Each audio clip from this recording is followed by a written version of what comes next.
Hello, my name is Ethan, and welcome back to another episode of Path of Exile Expedition League 3.15. In this episode, I'm going to be showcasing today Tier 16 Blighted maps, AFK, fully AFK. The funny thing is, in the past, I would start off the video for the Tier 15, Tier 16 fully AFK video. I would go, alright, time to take off the flask, because I don't want to, mislead and act like, oh, I'm using them. Oh, and a headhunter, I gotta take that off too. Don't worry, I got the swap.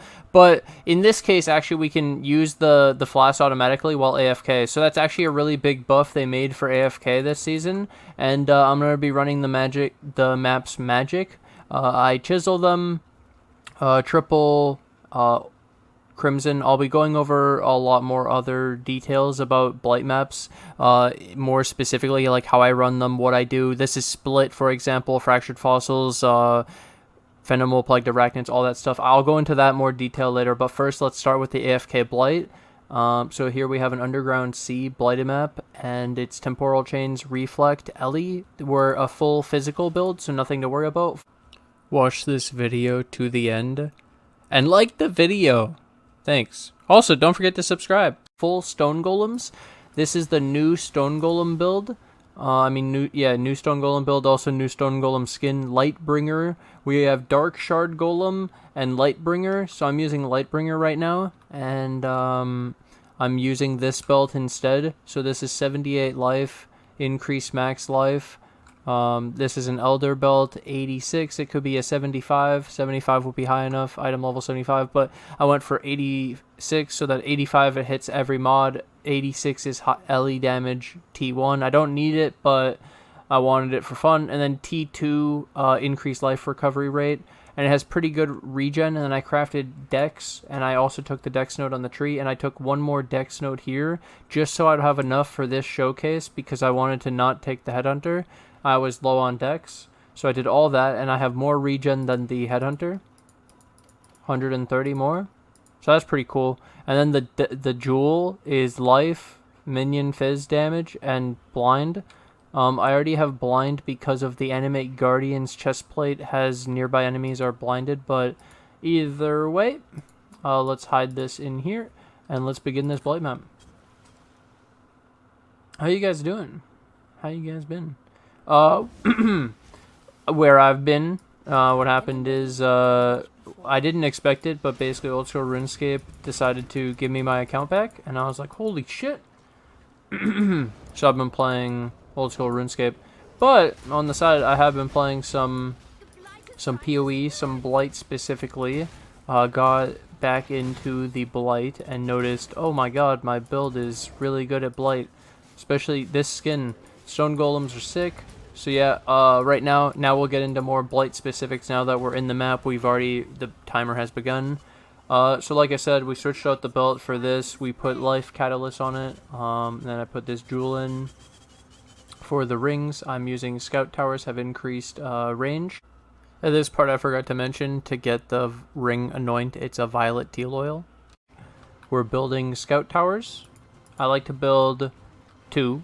Obviously, at the beginning you have enough to build 2, but then I've noticed, just for consistency's sake, I like 4 or 5 every map, and it doesn't take that far into the map, so you don't AFK the full time, but then you can AFK most of the time.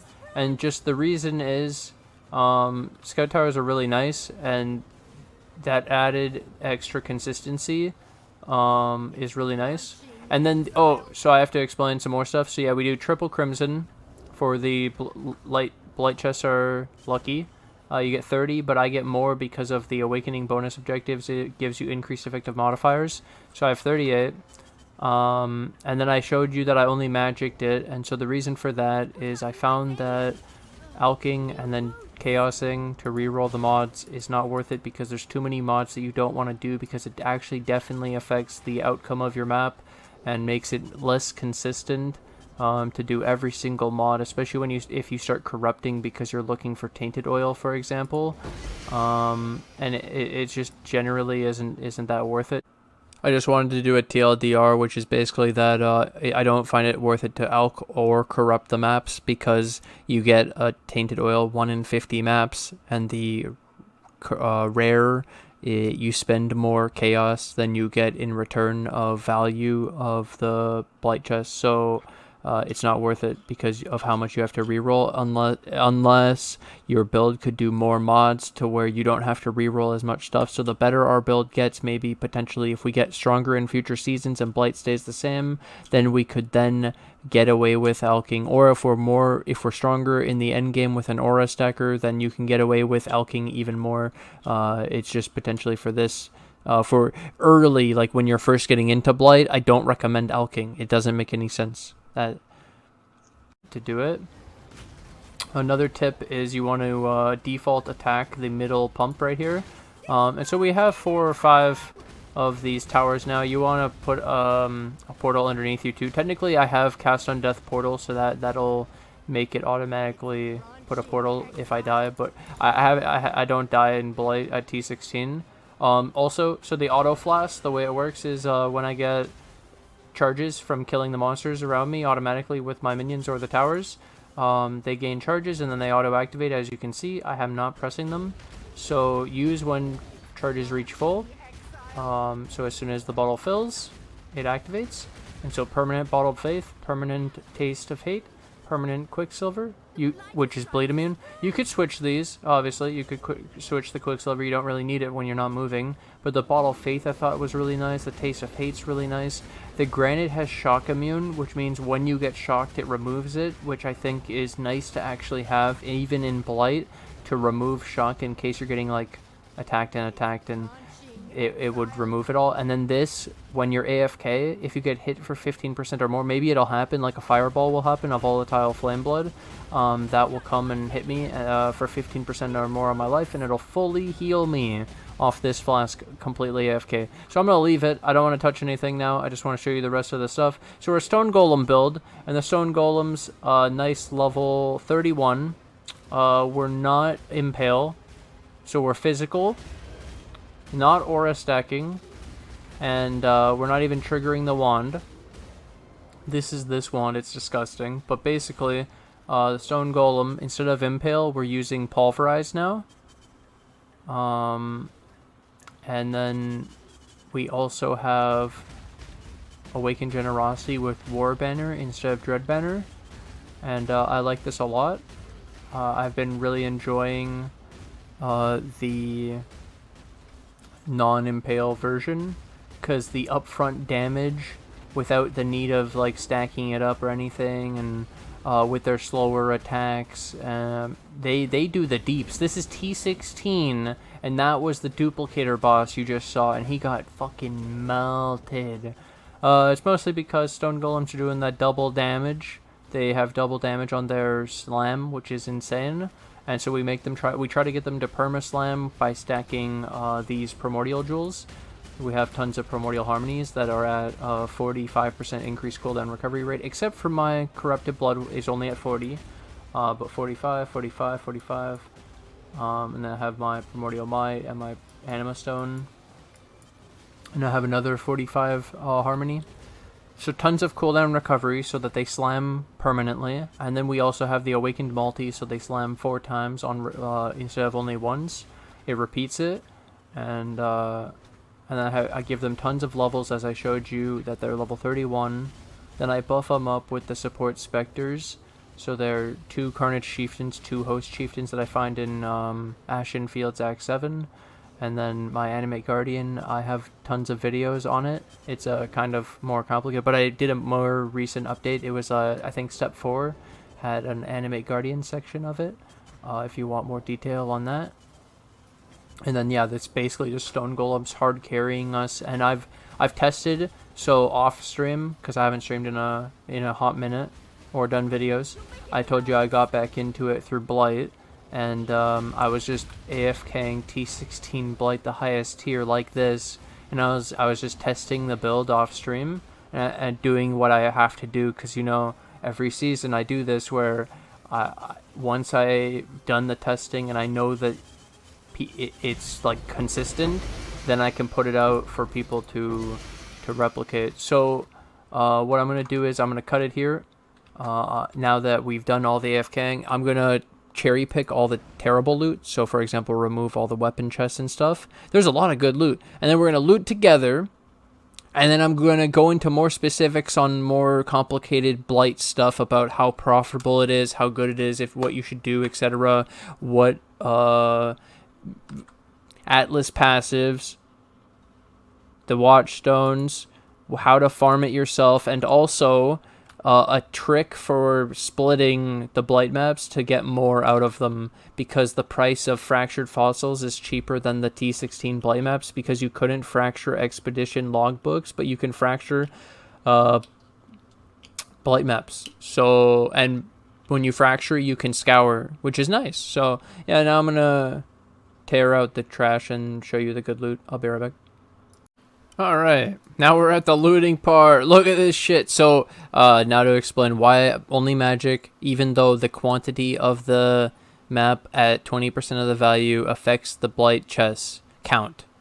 I was doing the like numbers and how much I was spending and how much I had to re-roll the map. So it was like 5 rerolls per map on average, so 5 chaos, and especially when it's not the higher tiers, imagine how that wouldn't be worth it.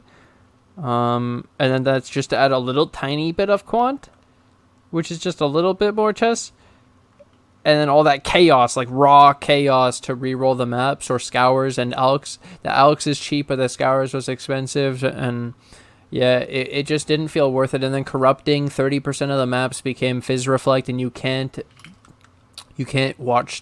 sextant the area for phys reflect. But anyways, yeah, I told you I would get into more specifics on, but basically it just didn't seem overall, based on the number of mods that I don't like because of the way it affects the outcome of the Blight map, because of the variability in like how hard they are also. Made me think that I like the consistency still, and winning T16 Blight map PogChamp, they were actually not that much more expensive than T15, because I feel like people were struggling potentially on completing them, and I just came in and I've done like a lot, 20, 40, I don't know. It was actually, I don't know how profitable. I'll go into more detail now about the profits. I'd say they're at least break even, but I don't know how I haven't been tracking the profit. I was hoping, basically, I was just doing them in the hopes for a massive drop on recording, but generic loot wasn't bad. Like, all these Legion Scarabs are just decent, right? Like, that's just good money. I was getting a lot of stacked decks. This is continuing to happen. I like that part. Just the constant sprinkle of stacked decks was nice. And then the oils are not that cheap. Like, the gold oil pays for the map, and the map was only like a quarter of an X, because an X is 170 or something, and the Blight maps are only 40 or 35. Like, it's crazy. I don't know. The market's so fucked up, because I don't know what happened. I don't know what happened, dude. I just went away. I come back and everything's fucked up. But what else do I have to say about it? Oh yeah. So then the other thing, I was mentioning the thing about the fractured being cheaper. So fractured fossils are cheaper than T16 Blight maps, but here's my twist. And I'll tell you where to farm them. So they added this thing. Remove enchantments. And I was like, oh, that's so cool, you know, oh my god, if I could remove the enchant from a Blight map, because there's this node on the skill tree. I can't take it because it's weird. So it's called epidemiology, and Blight chests in areas have 100% chance more to contain Blight maps. That's awesome. And then they are automatically anointed. They're anointed, you say. So you remember that thing I said about how you could fracture maps and you can split them? You can get that split tag, so you can't split them again. You can only split them once, and the Blight map is 40, and then the fractured fossils are like 28. So they're cheaper through this, and you can buy bulk fractured fossils, but buying bulk blighted maps doesn't work now because they broke it, because they broke trade. I could explain all this and go into more detail on how they broke trade, but basically, you really want to split these split these blight maps because it's cheaper. So then, technically, there's people who run epidemiology and get anointed blight maps, and then you buy them on trade, and you're like, yeah, I'm so smart, I'm gonna remove the enchant. God damn it, dude, why doesn't it work? Because the map is not one of these categories, Ethan. Oh my god. So basically, don't buy maps that have an anoint with the expectation of being able to split them. But if you buy one that has an anoint, you'll have to re-anoint it, and you can't split it, yeah. And you can't remove the anoint. So let's say you got them and they're unanointed because you did Valdos instead, which is what I farm. I haven't done it yet.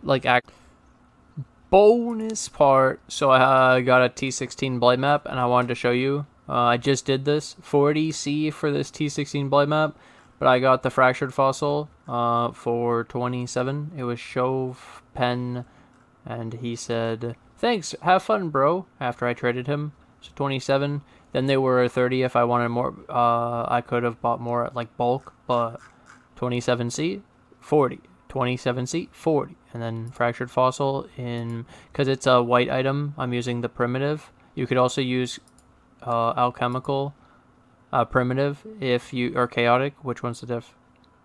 Yeah, chaotic. On a rare, it's the same thing, and you want to chisel first, because it copies the chisel, but don't anoint first. You see how it's not enchanted? And you have to look for quantity too, because sometimes they can have 215 quantity, which is actually like a purple anoint of oil. But here you go, then you copy, and you get 2 of them, and you go, oh no, it's rare, Ethan. And you just scour, and then you have 2 blight maps ready to go with quality, and then you just now you anoint them. That's the secret. And then that was cheaper. It was only 68, which is 34C per instead of paying 40, which is way better. And that's almost as cheap as a T15 because I split it. Actually, this season of like farming them, I bought them all. But if you were to farm them, I do this. Blight. You can get the extra lucky chests. You could get the extra bosses if you want to for the extra unique items from the blight encounters. Like you could get extra badge of the brotherhoods. You could. I don't care for it that much. The extra lucky chest is probably worth it if you're actually targeting blight in this area though, for the blight maps. And this is better than this because you can split the T16s, and I would recommend only running T16 maps because you want to get those T16 blight map drops. And then in Valdos I would run these platinum Valdos watchstones for blight chests in areas have 20% increased chance to contain blighted maps or oils. It's a weighting of 28, so it's pretty rare, but it's not as rare as auspicious. This should be 4 times less rare, but then you have to get 4 of them, so it's kind of pricey. I paid 1x per, and one of them I got for 1x, and then I divined it, and I got really unlucky. It's only 5 divines or 6 divines, and I took like 12. Okay. Either way, that's what I'm gonna put in, and Valdos, and then you run the extra watchstone, increased effective watchstones, and then you run the extra lucky chest, and you run all of this, mass mycelium and outbreak. It's gonna be sick, and then you just run scarabs, and I run T16 or higher, because you want to drop T16 blight maps. Nice. Good luck on your blight adventures, boys. Then I anoint them with triple crimson. You could do double crimson and a black for T16. Lower than T16, I'd go triple azure, just because you're not going to sustain the crimson even on T16. And then, yeah, I just got a bunch of T16 blight. And how good is it? Well, like I said, you get a blight. You get a gold oil, and that pays for the map. You get an X, and that's insane. it's kind of uncomparable to any other method. This is kind of how I've said it before. It's uncomparable to any other method in the game because it's fully AFK the way we do it. And it's really sick. And I'm going to be doing more of this. But basically, just to give you guys, again, a quick little... where I bet is the old school RuneScape, like I said, gave me my account back, and I was just super excited. So I've been playing that while I just got back into it, and then it was hard to get back into this compared when I was already into that again. It was so weird. I don't know. Well, I'm coming back into PoE, you know, getting back into the Blight, you know, everything we know, and already thinking about the next season of what cool things can we prepare without showing them too much so they don't destroy us. Either way, I hope you guys enjoyed this video. I hope you guys enjoyed this T16 Blight map. Of course, I'll leave the POB in the description below, so you guys can also do this at home or try to do something similar with similar deep DPS numbers and start trying Blight yourself potentially. Hey, leave the T16 for me, guys. I need them. Yo, there's not that many, honestly. The market's fucking dead. If you want, you should go farm T16 Blight maps with my method and maybe split them and then sell them and make big fucking money, dude. Easy game. Either way, thank you guys for watching. Thanks for hanging out. I hope you guys enjoyed. I hope you enjoy us being back. Hope you enjoy the video. And thank you guys for watching. And now I'm going to take this opportunity to thank my Patreon and my YouTube members who financially support the channel. One sec. And I can't do this without you guys, so thank you guys for all that support. And thank you to anyone new who joins the Patreon or the YouTube members today. And I'll see you guys in the next episode. Bye!